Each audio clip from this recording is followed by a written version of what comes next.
Hey, this is Chance Bartels, co-host and co-creator of the Nostalgic Podblast, which is a pop culture show. And I'm here to talk about some comic books and some comic book news and to show you some really cool items and how this affects you. Is there are some great books that are very affordable that you could buy right now as a future investment. So let's get started. What happened today in the news? The trailer for Shang-Chi dropped from Marvel Studios, and that's going to be released in September 2021. Who is Shang-Chi? Well, he's the master of Kung Fu. And here's his first appearance in comic book form. This was released to the public. The cover date says December 1973, but this was actually 3 months ahead of actual time. So it was released in September 1973. This is my near mint copy. I need to get it graded. And there's some cool little tidbits I'm going to share with you, some not so common knowledge about comic books and comic book collecting. Here's my B copy. This is my reader copy.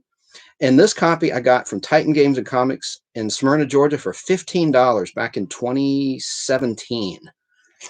They had just found that book and they priced it. It's got some serious flaws, as you can see. That's why it's 15 bucks. Look, you got a break right there, cover color break, and some other problems. But my other copy is really, really nice. And I need to send it off to CGC to be graded. And what that is there's a scale of 0 to 10, 10 being the highest. There's very few, seldom books that get a 10. A 9.8, if you get that, you're extremely lucky to get that grade. And that helps with the resale value. There's a website that my friend and regular guest on the Nostalgic Podcast, Danny Cochran, told me about called GoCollect.com. GoCollect.com. And what that does is you go to that website, and what it does is it calculates the actual sales of comic books in online auctions only that were graded. Only graded books count. So I want to pull some other books I have. And speaking of the Master of Kung Fu, here's another cool book I think that you could get relatively inexpensively. And look, I'm not really an investor. I'm just a lover of comic books. I've been collecting comic books since I was 11 years old. Okay. Look at this book. This is from 1975, Master of Kung Fu and Spider-Man. It's relatively inexpensive. I love the artwork. Even if you don't like comics, I mean, don't you like looking at the covers? I know I do. God, especially after I've had a couple drinks, it's kind of fun just to look at this artwork. Now, I want to talk about, real quick, Falcon and the Winter Soldier, which is on Disney Plus right now. They had a dramatic death scene in the 4th episode. The 5th episode, as I do this live, is released. They're released every Friday on Disney Plus. But at the end of episode 4, there was a dramatic scene where the current Captain America, not Steve Rogers, picks up his shield and murders a guy, a bad guy, and basically decapitates him with his shield. Well, not many people are talking about this, but this happened back in 1980. There was a 2-parter with Baron Blood. And who Baron Blood is? Oh my God, he's a wicked character. He's a vampire Nazi from World War II. And I've got his first appearance. Let me show you what this weird dude looks like. That's his first appearance from the 1970s. He's like a vampire bat. Really wicked character. But anyway, what no one's talking about is how in this comic book, and I'll show you the panel, Captain America beheaded this dude. This freaking psycho Baron Blood. All right, see Captain America picking up his shield? You saw that in Falcon and the Winter Soldier. And then Chuck, right? So he chops his head off. And then kind of like Salem's Lot, I think that's where they got this from, the 1979 miniseries, where the vampires, when they're have the stake driven through the heart, they disintegrate rapidly, or if they're beheaded, I guess in this instance, but usually a stake through the heart is what kills a vampire. But he's part human, part ghost, part vampire, so I guess there's different rules for this character. But so this whole concept of Cap beheading someone, to me, it wasn't that shocking because I'd already seen it in this comic book that was released back in 1980. It has a February 1981 cover date, so that would have been November 1980 in Street Time when it was on the comic book racks and available on newsstands. Got some interesting covers to show you guys, and I have some comic tidbits to share with you. Let's talk about, now this is for some pretty advanced collectors, comic book inserts. What's an insert? It's just like it sounds. It's something that was put in the center. Typically, it would be an ad for jewelry, like Mark's Jewelers. That was a sponsor, and he would put these little inserts in the comics. And I learned from my buddy Jeff Logan. I never knew until last week why some books have this insert and some don't. It's an ad for diamond rings, jewelry. It's hard cardboard in the middle of the book, and a lot of people collect editions that have this insert. And I got this from Barry King, my new friend and host of BK on the Air radio show, and he's on tunein.com. It's a nostalgia show. It's really good that he hosts with his co-host Barrett, Alan Sanders. And this is what's interesting to me. This insert, it's for military copies. That's what I didn't know. This is what Jeff Logan taught me. So these were sold to soldiers on military installations. You know, I guess it's kind of like a book fair when we were kids in school. I'm middle-aged, so I remember book fairs like Scholastic would throw.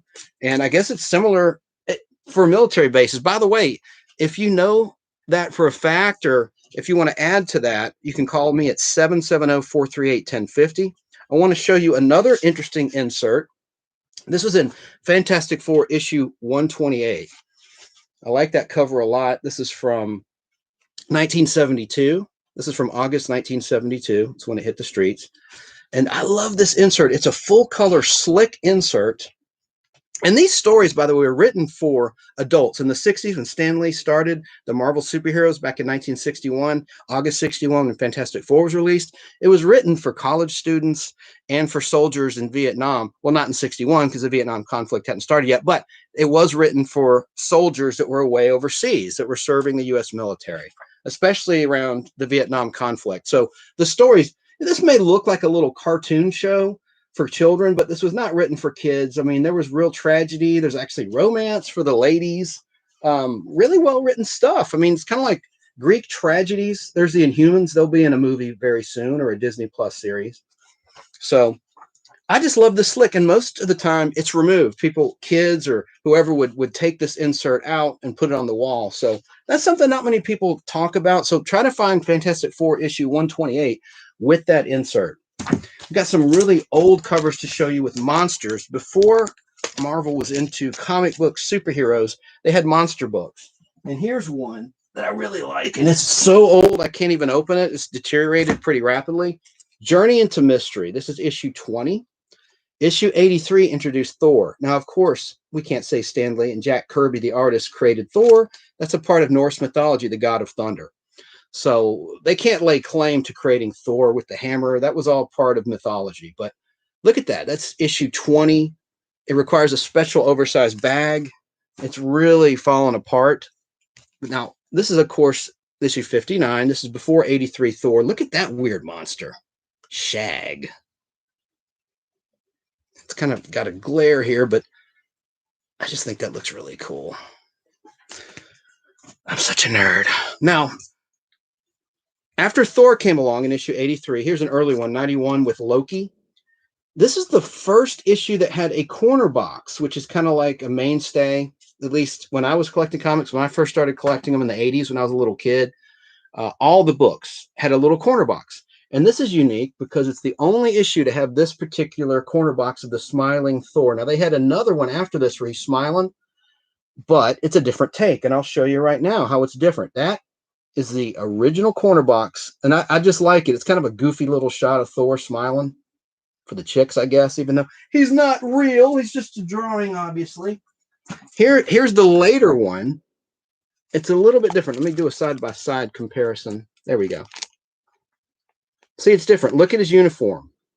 The two circles are fully showing. There, it's half showing. And let me just show you this cover. I like this cover a lot. That's where Thor's transforming into his human alter ego, Don Blake, Dr. Donald Blake. So as Thor progressed, there he is still smiling, kind of the goofy corner box smile.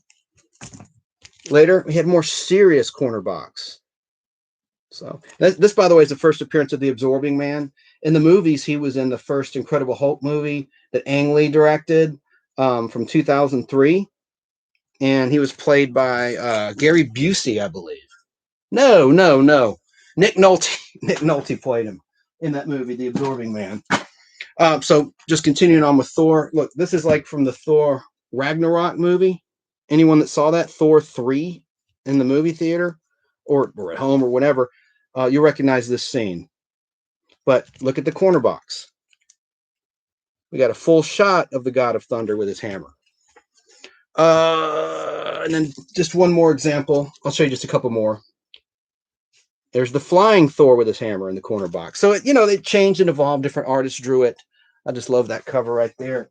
This is kind of a valuable comic book, and I'm going to give you some tips of how you can start picking up books to invest in. Even if you hate comic books, you like money, right? So I'm going to show you some books that are inexpensive, but they're sure to gain value. Popularity. This is the first appearance of Firelord. And you have to be careful because in 1974, they introduced something called the Marvel Value Stamp. And this was something that could be clipped out. It had like a point system where you could mail it into Marvel and you get a prize. So you have to make sure that the Marvel Value Stamp is intact in these comic books. It really does affect the value. This one, it definitely is intact, but that's the first appearance of the Fire Lord. And Thor corner box, again, a different shot of Thor. Now, here's some what we call spec books that I think will go up. I'm no expert, but it's just common sense and logical that these books will increase in value. This is the second appearance of Thanos, Captain Marvel. In the beginning, he was a man. In the movies, they made him obviously a female, played by Brie Larson. In the comics, she was known as Ms. Marvel when I was reading comics when I was a kid. But Captain Marvel was the original captain. They sort of showed a Captain Marvel in the movie played by Jude Law. But this is the second appearance of Thanos, who wiped out the universe at the end of Infinity War, Avengers Infinity War, and, of course, the continuation in Avengers Endgame. But this is still relatively inexpensive, and I think it's a book to be scooped up. Iron Man 55 is the first appearance of Thanos, and it's already a multi-$1,000 comic. Very, very valuable. I already talked about Baron Blood, the Crazy Vampire. That's his first appearance. Get that book. I think he's going to show up in the MCU, Marvel Comics universe, either streaming or in the theaters. Now, this is somebody I think may turn up in Falcon and the Winter Soldier. That's Union Jack, a British character. And there's also Captain Britain, but that's for another discussion another time. By the way, Danny and I did a live video, and because of operator error, he got a bunch of very valuable comics graded. And it takes weeks, months to receive these, because what happens is the grading company will entomb these comics into a hard plastic shell like this. And it's vacuum sealed. And this preserves the comic allegedly for 100 years. 100 years. And you can see the front and back. In fact, I was robbed once, and the thief stole this, and I got this comic book back because I called the comic shops. The cool thing about graded books, there's a serial number, just like a VIN number on a car. And so I called all the regular comic shops I was buying comics at back in 2019, 2018, and prior. And I said, if this comic shows up, a Fantastic Four issue 7 graded 5.5, please call me. And Book Nook Decatur did call me. Didn't catch the guy. They had cameras. I said, were your cameras on? They said, oh, that's just for show. I said, okay, well, when you paid the guy the money, did you get a copy of his driver's license? No. But they said they were going to change their policy. Hopefully they did. But continuing on with spec books and books that I think are undervalued, who's really hot right now, okay, there's, I already showed you that. Union Jack, get it, is Dr. Doom. Because to the layman out there, Fantastic Four and X-Men are owned by 20th Century Fox, what once was 20th Century Fox. And now, of course, Disney bought the entire film and TV library of 20th Century Fox. And I was just thinking about this the other day. My God, that includes MASH. The show MASH is owned by Disney now. They own Lost in Space. They own The Fall Guy with Lee Majors as a Hollywood stuntman bounty hunter. Room 222, like an old drama show about a school from the 70s that lasted 5 seasons. I mean, I could go on and on. Batman, the TV show, not the character, because Warner Brothers owns Batman.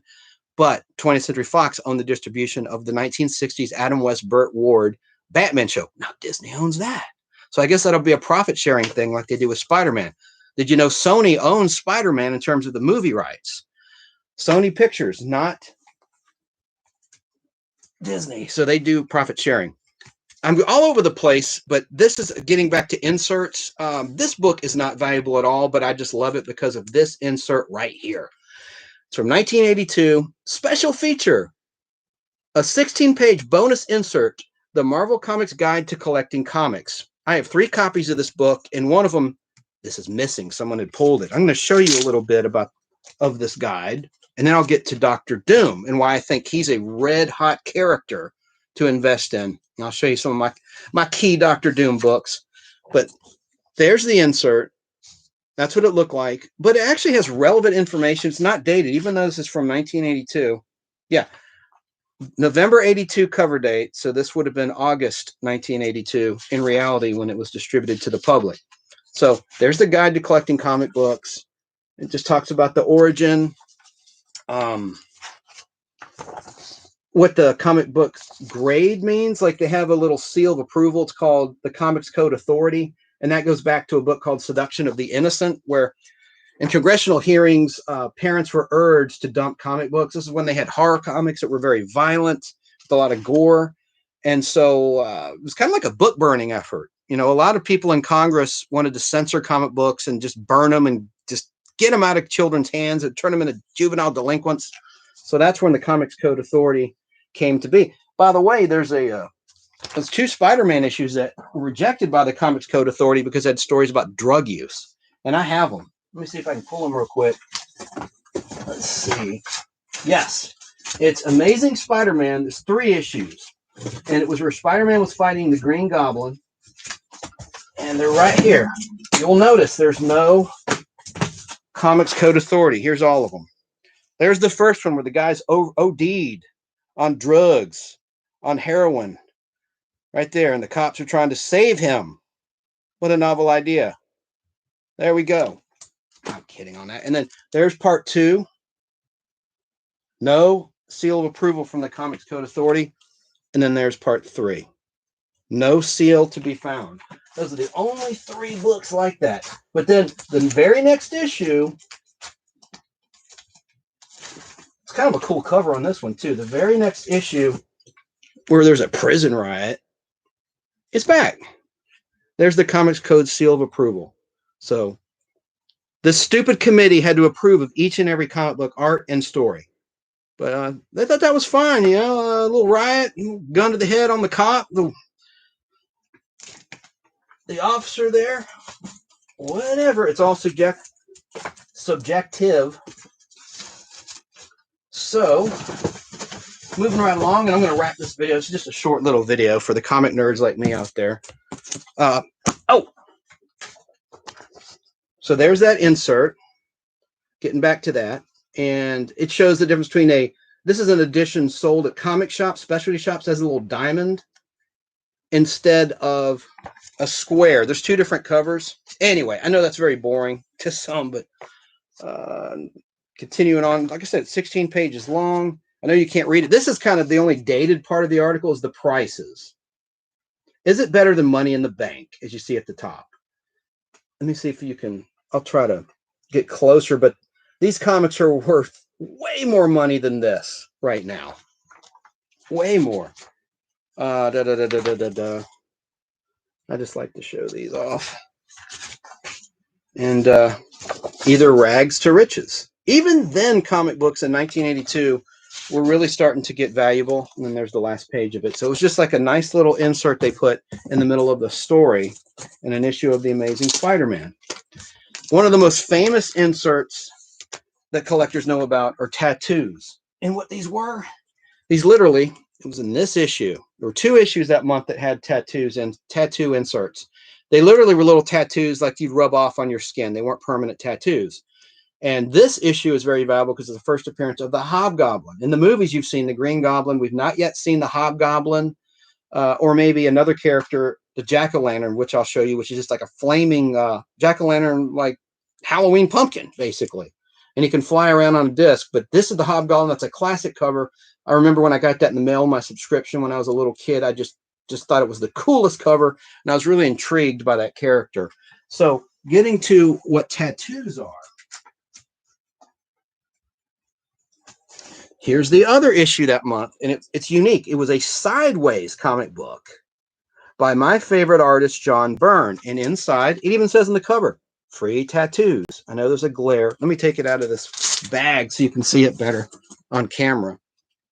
There, that's a little bit better. And inside, I didn't want to open the Spider-Man because it's so valuable. There's the tattoos. That's an insert. All right. And then the actual tattoos themselves look like this. Oh, I got to be careful with that. Yeah. And the tattoos are still intact in this little envelope. And it was just an ad, so that you would get kind of like a drug dealer. They give you the drugs for free, and then they expect you to start paying for them. Same thing with tattoos. You got some samples. They wanted the kids to get hooked, so they'd order more product. So that's probably the most famous insert of all. Now, getting back to the spec books, the books that you can buy really inexpensively that are sure to skyrocket in value and you can turn a profit. I love the comics, again, like I repeat myself, but for the story and for the artwork. But this is the first time John Romita drew The Amazing Spider-Man. He went on to take over from Steve Ditko in issue 39. Everybody knows that, Amazing Spider-Man. But before that, he did a two-parter in Daredevil with Spider-Man fighting Daredevil. And Daredevil's an interesting character. He's blind, but he's got super senses, and he's actually a lawyer. Matt Murdock is his alter ego. So he's the only superhero I know of that's a lawyer. There might be someone that's newer that I'm not aware of. If you want to call in, the number 770-438-1050. I know this is a very specialized topic, so I doubt it'll be of any interest of anyone that want to call in. Another great book, first appearance of the Gladiator. This guy caused all sorts of hell in the comic books. He's just a really, really vicious villain, and he's got these whizzing blades, as you can see, on his forearms. And that's Daredevil issue 18.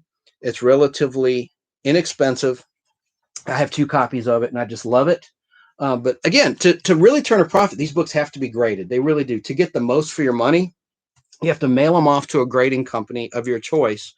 CGC is the most respected of all the grading companies. They're down in Florida. And so you have to mail them insured. And you actually, the thing I don't like about their process is that they make you guess what you think the comic will be graded at and a value. And then they charge a percentage of that projected value. So I don't know about that business model. The other grading companies don't necessarily do that. There's GPX, but boy, did they mess up. They messed Danny's up bad. I went all the way to Athens to do a live unboxing where Danny revealed and learned the grades of his key comic books. And he paid like $25 per comic to have it pressed and cleaned. What that means is when you touch a comic book, oils from your finger can get on the book itself. And that will create something called foxing and other damage. And so when it's cleaned, as long as there's no break in the color, that can be pretty much repaired, and it doesn't count as a restored comic. It's really weird. Restored comics are worth a little bit less, and when they're graded and there's restoration that's detected, it gets a restoration grade. Now, how you, as just a buyer at a comic shop, or you really couldn't do this online if you're buying off eBay, but if you're buying in a store or in a shop, if you have a black light, if you shine the black light, and I learned this from Skeleton Key Comics this week. This is all new information to me too. They're on Instagram, and they do live auctions. They call it a claim sale. And they demonstrated it. You take a black light, which I don't have right now. I need to get one. You can get it for $10 on Amazon, and you shine it on the comic, and it will light up like a Christmas tree if there's been restoration work done. Look at this book, Avengers #9, first appearance of Wonder Man. I think this was kind of lazy writing. I mean, of course, Wonder Woman had been around, that Steve Moulton created in the World War II era in the 40s, and kind of a lame costume. I don't know. I just think Wonder Man, to me, is just not one of the better characters or better Avengers. But, I'm a completist. I'm trying to collect them all, as they say. Love this cover. First time Spider-Man interacted with the Avengers, issue 11 from way back in the early 1960s, 1964. It's a really nice copy. I need to get this stuff graded. It's just, I don't want my stuff lost by the U.S. mail, or FedEx. I have trust issues. But I like this one because it's the only time Jack Kirby drew Spider-Man properly. Steve Ditko was the one who drew Spider-Man for the first time back in 1962, Amazing Fantasy 15. But occasionally he would draw him in Strange Tales Annual 2, Amazing Spider-Man issue 8. And he was kind of lazy. He wouldn't draw all the webbing, all the little webbing on his costume, it would just be a solid red. But here he went for it. And look at all the web in the center. I mean, that's a very busy cover, and I just love it. So, and this book is, again, it's somewhat affordable. I think it's something that will really be a good investment because it's a matter of time before, well, Spider-Man's already in the Avengers movies. We know that. But I think there's going to be future interactions between Spidey, the Webhead, and the Avengers in future movies. Now, Doctor Doom that I talked about earlier. Let's see. Yes, Doctor Doom. This is going to be a huge supervillain. He's a guy from the fictional town of Latvia, and he was mauled. His face. He in college, he was a student with Reed Richards, who is the leader of the Fantastic Four. He's the guy that stretches. He's kind of like a ripoff of Plastic Man on DC. But Reed Richards, he has like the gray temple hair, and he's a scientific genius. He was doing a college experiment, and Doctor Doom allowed Reed Richards to experiment on him, and his face was disfigured severely. So he has to wear a mask, a metal mask. And he was first introduced in Fantastic Four issue 5. Not going to show you that one today. That one's put up because it's just super hot, super valuable. But this is the third appearance of Doctor Doom. Danny just got this, and we did a live video which dropped yesterday where he unboxed his copy he just got in. He's bought from someone on eBay. But here's my copy. And what's neat is it shows Stan Lee and Jack Kirby drawn by Jack Kirby. They made a little cameo appearance. Of course, they're not real. I am in reality, but I still think that's neat. And I love these early books where they had the thick dialogue balloon bubble, like that thick black. I just love that. So I would get this book if you can find it for a good price. And then this one, oh my God. Right now, this book is really skyrocketing in value. I don't know why, because there's a book I'm going to show you that's way better than this. This was released, I think, in 1968, Marvel Superheroes issue 20. And people love it because let's face it, it's a great cover. But inside, the art's not that great. It's not a very compelling story. I love the stories. This is what I think should be hotter than it is. It's Fantastic Four Annual 2. And here's why. It's got the origin of Doctor Doom. It shows what happened to him getting disfigured in the face. And it's also got another all-new Doctor Doom story in it, as well as a reprint of Fantastic Four 5, his first appearance. So it's all in one. Everything you need about Doctor Doom, if you're not familiar with him, is in this book. Fantastic Four Annual 2. This is my reader copy. I have another one that's like near mint, but I have that one put away also. But this is here, I'll open this one up. It's really cool. And it explains why Doctor Doom is the way he is. There it is, the origin of Doctor Doom. What's going to be interesting is now they tried to bring him to the big screen in the early 2000s, and it was just terrible. The early Fantastic Four movies, Jessica Alba played the Invisible Woman, previously called the Invisible Girl, and it just was not well executed. But I think Disney's going to get it right. And so when Doctor Doom hits the scene, younger kids are going to think it's a ripoff of Darth Vader, and they would be wrong because Darth Vader, of course, hit the scene in May 25th, 1977 with the release of Star Wars, the smash hit motion picture. But Fantastic Four number 5 was released in 1962. So Doctor Doom was definitely first. So when your kids say, oh, look at this ripoff of Darth Vader, school them. Let them know the real deal.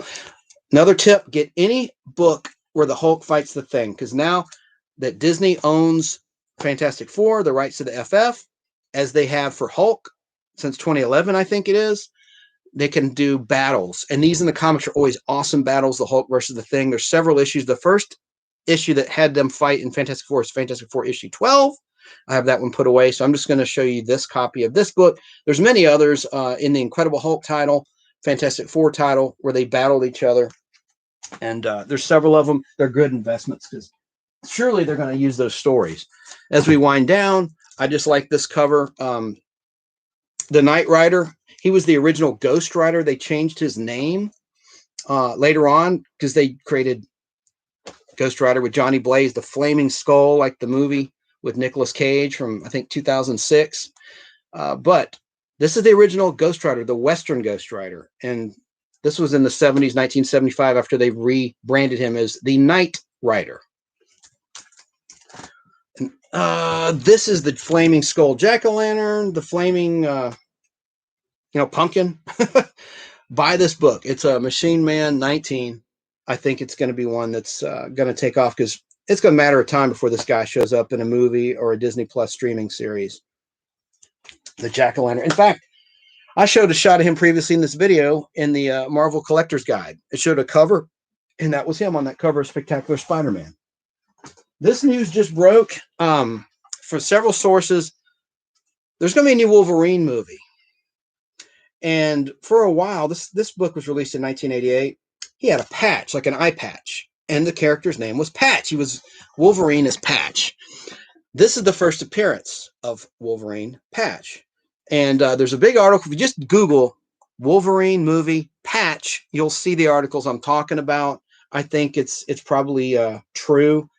But this book you can get very inexpensively, and it's sure to go up in value over time, and you can find it in good condition. That artist is the great John Buscema, who drew that cover. But look out for Wolverine Patch, and I think it's going to be the last Hugh Jackman movie. I think that's the rumor. He's going to play the character one more time. So continuing on, some other spec books. There's been talk about this villainous Deathbird. Typically in the comics, as you can see, a Miss Marvel, Captain Marvel now, villainous. So you can get that one relatively inexpensively. Any first appearances are going to be worth money. Now, God, I'm going to sound like a real weirdo, and I am. But in this issue, 20 of Miss Marvel, and there's only like 23 issues of this book. It didn't last long.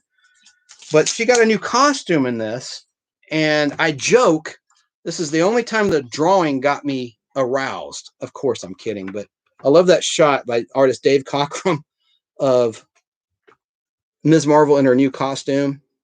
Of course, a guy drew that, right? But I just like that artwork. So this is issue 20, and it actually was kind of cool how they retooled the character. They should have given it more time. She became an Avenger, just like in the movies around this time. And I like her look. I like that. I like her hair. It's like here's her old costume. And she had like the Farrah Fawcett hairdo, 1976, with the curlers. She had to work on that extra long time, I'm sure. But I just didn't dig it, the original costume. I like this one a lot better, and I wish it would turn up in a movie. You never know, maybe it will. The Defenders, these are like the Avengers. This is the first appearance of the Defenders. Get this book. Those are the main characters of the original Defenders, as you can see: Hulk, Submariner, Doctor Strange, and then the Son of Satan. What a character. Damien Hellstrom joined. The Cat joined. There's been a lot of characters that joined the team later on down the road. But these are the original Defenders, and that's their first appearance. It wasn't in Defenders issue 1. It was in Marvel Feature number 1.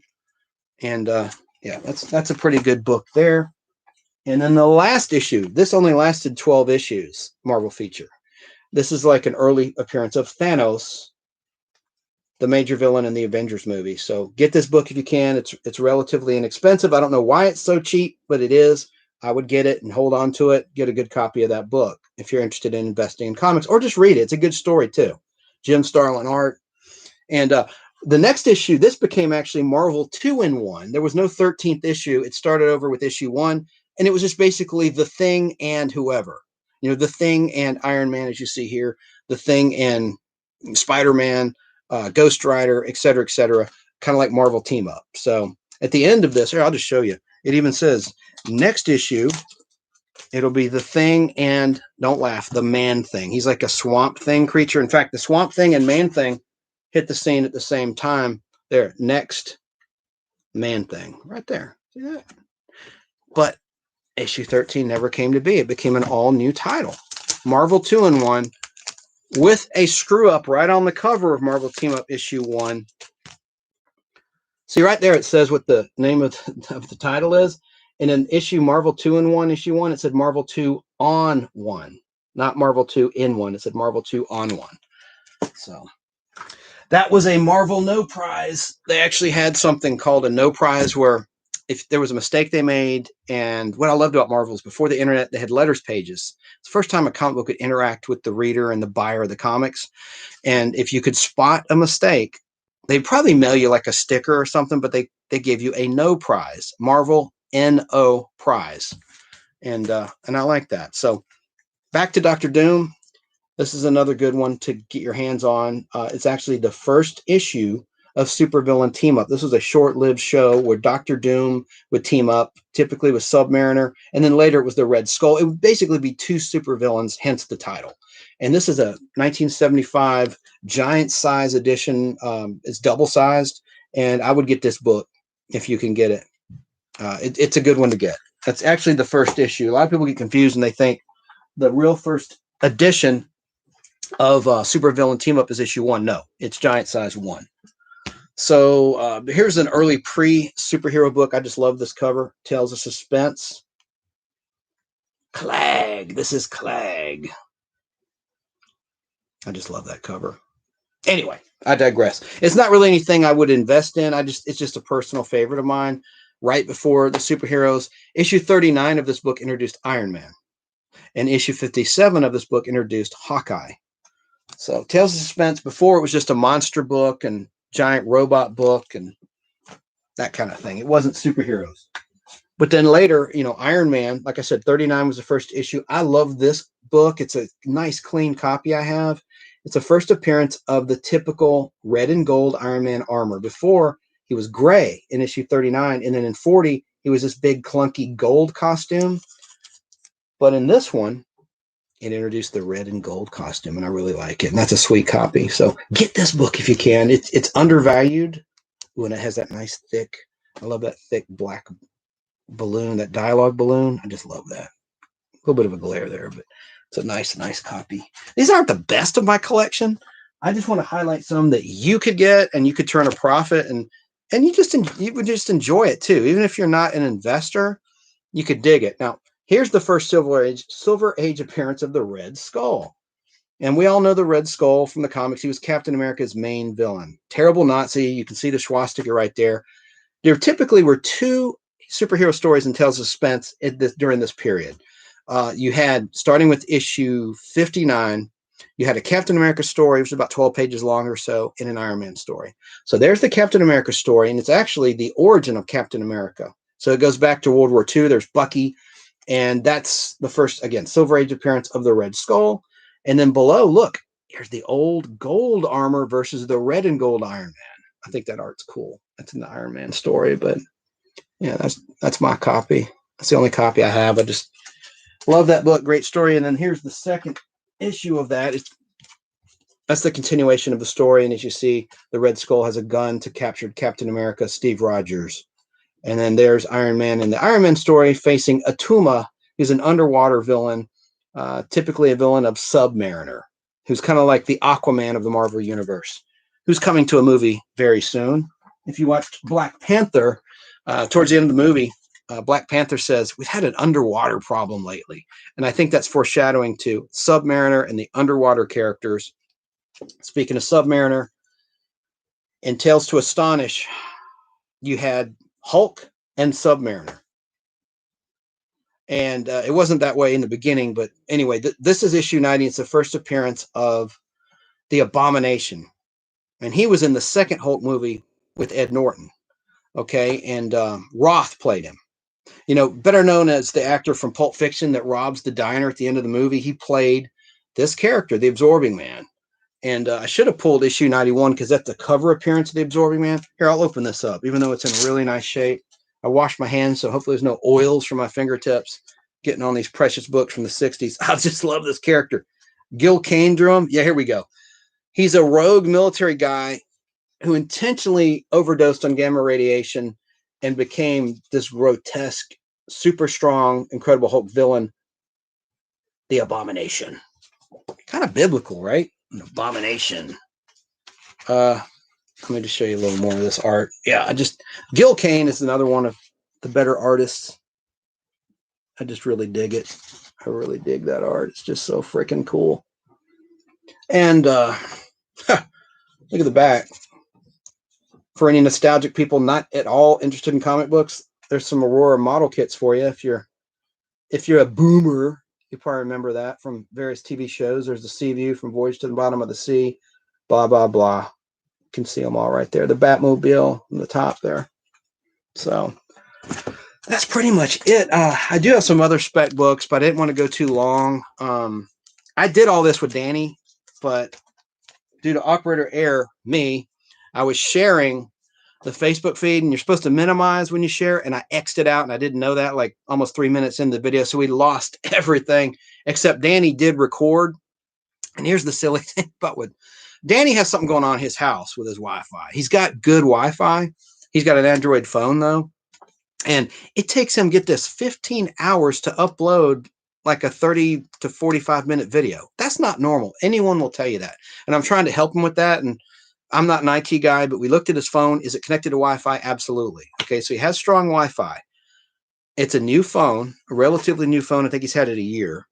But there's something going on, I guess, with his YouTube settings, because it should not take that long. In fact, this morning, before I left Athens, I did a sample video I'd shot in his guest room, and I uploaded it from my phone on YouTube. It only took 15 minutes. So something's wrong. And funny story, like this morning, because we did 2 videos, right? They were live originally, but I lost the live feed because of my screw up. But he recorded them with his phone, most of the footage. So I said, "Are you going to upload the second video?"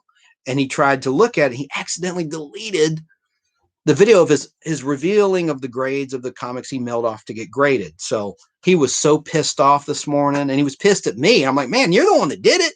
But anyway, we're cool. We're buddies, but it was not a happy scene this morning.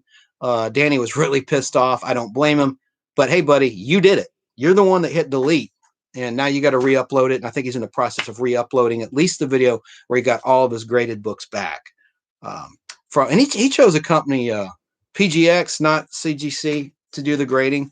And like I said, they messed up, man. He paid $25 to have his books pressed and cleaned, and they didn't do it. In fact, you have to pay another $5 for notes, detailed notes of why the grader graded the book the way they did.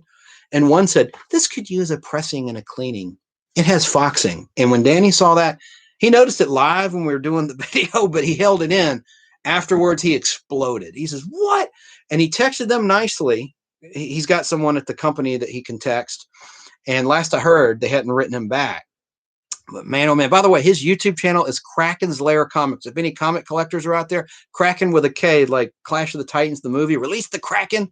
Kraken, Kraken, Kraken's ', Lair, Lair, Comics on YouTube.